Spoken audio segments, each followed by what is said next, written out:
Assalamualaikum warahmatullahi wabarakatuh. Kembali lagi dengan saya Siti Zakiatul Fikri. Di sini saya akan melanjutkan penjelasan dari buku Pengantar Studi Islam karya Dr. Taufik Abdillah Syukur, yaitu pada bab 2, yaitu sumber ajaran Islam. Langsung saja yang pertama yaitu pengertian sumber ajaran Islam.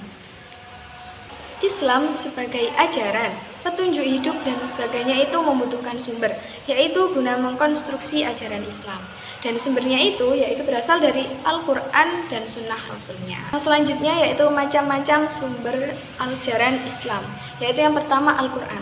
Al-Quran adalah kitab suci yang diturunkan Allah Subhanahu wa Ta'ala, dan diturunkannya ini secara bertahap melalui perantara malaikat Jibril dan diwahyukan kepada Nabi Muhammad SAW. Isi kandungan dalam Al-Quran yaitu yang pertama adalah akidah dan tauhid. Allah banyak sekali menjelaskan dalam Al-Quran tentang akidah dan tauhid, seperti dalam Quran surat Al-Ikhlas yang artinya dan tidak ada seorang pun yang setara dengan Dia. Yang kedua yaitu ibadah dan muamalah. Manusia diciptakan ini adalah untuk beribadah kepada Allah Subhanahu wa Ta'ala. Nah, ibadah sendiri ada dua macam, yaitu ibadah mahdah dan ibadah ghairu mahdah. Ibadah mahdah artinya ibadah khusus, yaitu seperti sholat, zakat, puasa, dan haji. Sedangkan ibadah ghairu mahdah yaitu ibadah yang bersifat umum, yaitu seperti bersilaturahim, bekerja, dan belajar.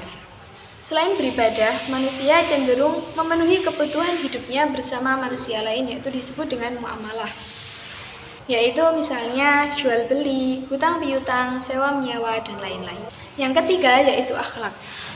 Ayat Al-Quran ini banyak menjelaskan tentang akhlak, seperti contoh menceritakan tentang suri tauladan Nabi Muhammad SAW yang perlu sekali kita contoh.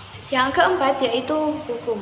Beberapa ayat Al-Quran ini menjelaskan tentang ketentuan hukum, seperti yang telah dijelaskan dalam Quran Surat An-Nisa ayat 105. Dan yang kelima ada sejarah atau kisah umat masa lalu. Dalam Al-Quran banyak sekali menjelaskan tentang sejarah. Nah, dimaksudkannya ini untuk menjadi ibrah atau pelajaran bagi umat Islam. Yang keenam ada dasar-dasar ilmu pengetahuan dan teknologi. Al-Quran menekankan betapa pentingnya penguasaan ilmu pengetahuan dan teknologi, seperti dalam surat Al-Alaq yang diturunkannya ini sebagai perintah untuk membaca, yang dimana membaca adalah faktor penting untuk menguasai ilmu pengetahuan. Sumber yang kedua yaitu As-Sunnah. As-Sunnah adalah segala sesuatu yang bersumber dari Nabi Muhammad, baik itu berupa perkataan maupun perbuatan. Adapun hadis ialah hal-hal yang datang dari Rasulullah, baik itu berupa perkataan atau hadis qauliyah maupun perbuatan atau hadis fi'liyah. Sumber yang ketiga adalah al-ra'yu. Al-ra'yu yaitu segala sesuatu yang diutamakan manusia setelah melalui proses berpikir dan merenung. Al-ra'yu ini biasanya dipakai apabila ada masalah yang hukumnya ini tidak terdapat dalam Al-Quran maupun hadis. Maka diperintahkan untuk berijtihad menggunakan akal pikiran dengan tetap mengacu pada Al-Quran dan hadis. Sekian penjelasan bab 2 dari saya. Jika ada kesalahan, saya mohon maaf. Wassalamualaikum warahmatullahi wabarakatuh.